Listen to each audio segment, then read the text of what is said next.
All right, everyone. Donald Trump is stating that all additional JFK file documents will be released unless they contain the names or addresses of people who are still alive today. That's good because we've got partial disclosure now of the general batch of content that wasn't already released. We're going to get greater disclosure then fairly quickly. But you're not going to have full disclosure. And by the way, I stand by what I said before. Even if they disclose every document, chances are there is no bombshell reporting within any of them. At most, you're going to have lists of names that would require further investigation and further disclosure to figure out what the plot pertained to. That's assuming, by the way, let's put our thinking caps on.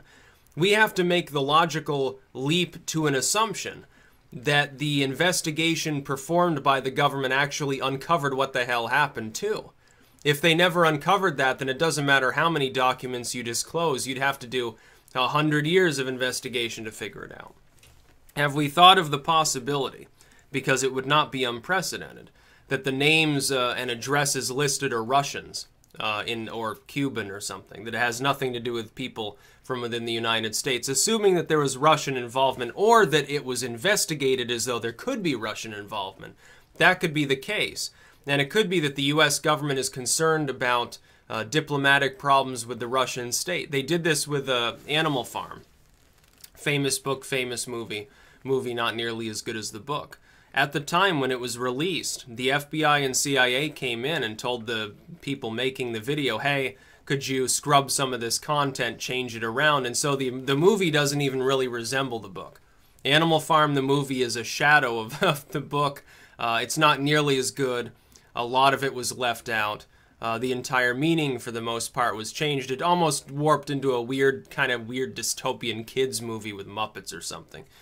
Totally different from the original anti-communist, anti-authoritarian message of basically creeping equality and how it destroys individualism and enslaves you. They didn't want to put that in there because they were afraid the Russian state would be concerned and upset. Even though the Soviet Union had fallen, they wanted to keep those fragile relations intact and not have to explain to them why American filmmakers all of a sudden were interested in producing Animal Farm. So it's happened before. Another possibility is, hey, George Herbert Walker Bush is mentioned explicitly there, so we gotta wait until he's no longer wheelchair-bound Herbert Walker, he's coffin-bound Herbert Walker. That's also a possibility. Chances are he is mentioned explicitly within one or more of these papers, just because at the time he was there in the CIA, I believe. It's a big CIA guy. So then that would just make logical sense. It could be U.S. agents of various agencies. Like the CIA was primarily the one saying, hey, don't release all of these documents. Well, then maybe there are a couple CIA agents involved in thereafter. The investigation into what happened, who are still alive. You know, they'd be really old, but they don't want to endanger their former agents. Typically, a bureau doesn't want to endanger its former members because it's afraid they're going to do a tell-all book or something.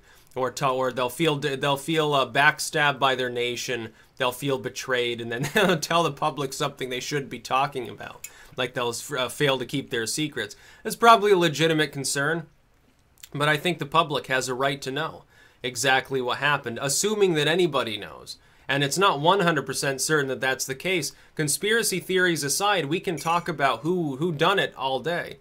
How do we even know that the government knows?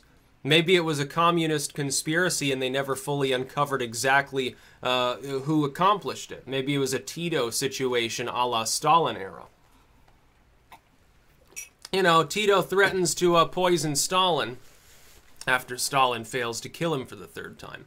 And Stalin very shortly thereafter appears to have been poisoned, but we're not exactly sure. We don't have proof that it happened, because the intelligence apparatus that Tito had was good enough to cover his tracks if indeed he was involved. It could have been either that Stalin just stroked out. We're not exactly sure. Could be one of those situations with JFK. My sneaking suspicion, though, is that the original report is wrong, that there was either a second gunman in the most literal sense, or Oswald was a patsy. Somebody hired him from within the U.S. government, some communists hired him, something outside of the official storyline is actual truth, and they don't want it to be released yet. It's sort of like the Gulf of Tonkin, For years and years, people said, well, it's fishy, it doesn't add up, this looks like a conspiracy, a false flag. Government said, no, no, you're a conspiracy theorist, you wear a tinfoil hat, you're crazy, get in the white van, we're going to put you in the loony bin, basically. We found out not long ago that that actual line of reasoning was true. The Gulf of Tonkin was a false flag, specifically designed to help us get involved in that theater. If we look at the nuclear reports from the Pentagon, declassified a couple years ago on Israel, for a long time they disavowed the fact that they had nuclear weapons. They said, well, we're not even going to talk about it, which is basically an admission, but no one had proof. So everyone would say, well, you know, of course they have a nuclear program. But officially speaking, they never owned up to that fact because they didn't want to sign the NPT. They're like, well, we don't have any nukes, so we don't need to worry about this. We're not attempting to build any. Which is technically true because they had taken that material from the United States through back channels. And gotten nuclear triggers through back channels. And other, you know, propulsion technology through back channels. So yeah, they didn't manufacture their own, technically speaking, I guess. They sort of just fabricated them from pre-existing components, I suppose. But the Pentagon in the 1980s knew that that was true, that had happened. But they never admitted to it, and the US government always denied that that was true. Until it was declassified, now they can't deny it anymore. Just because the government says something as an official story doesn't mean it's true. It's like Osama's, killing. We don't have a body. We don't have a picture of a body. We have no forensic evidence. We have no specific proof that the government's official story is true. There are at least tangential reasons to believe it's not true. Diplomatic reasons, political reasons at the time, Obama wanting to be able to take credit for that killing.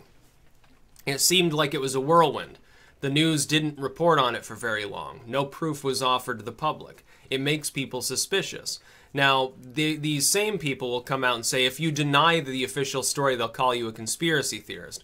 What if 40, 50 years from now, though, we find out indeed it was true, Osama was already dead, or was not killed by SEAL Team 6 specifically, but was assassinated in some other way earlier or later, or something else under the sun. The Pakistanis already killed him or something, and Obama wanted the credit for political reasons. It's always possible. If the Pakistani government wasn't specifically and explicitly aware he had already died and it was just Bhutto ruminating on it, then hey, anyone can claim that they killed him just by blowing up some random compound somewhere and say, yeah, well, gung-ho hardcore, yeah, we killed him and dumped him in the ocean, so don't ask us for a picture.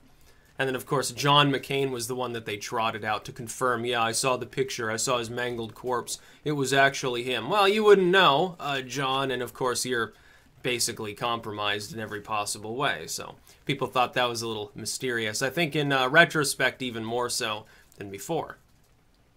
But I'm glad that we're going to have another release of JFK documents. I just don't expect there to be anything particularly major in them. Now, don't hold your breath waiting for full disclosure of, yeah, aliens shot JFK's head off, blamed it on Oswald. They like teleported him to where he was and handed him a rifle while he was like stunned. Don't hold your breath waiting for Saran disclosure or anything like that. It's not going to happen. It's simply not going. You can get close to the truth through investigative means and through the simple use of common sense. You can figure out that the official storyline's probably a bunch of bullshit. But we don't know 100%. Neither may the government. They might not even know. There may be no way to get full disclosure. We have to keep that at least vague possibility in mind as we go forth. That's about all. Peace out.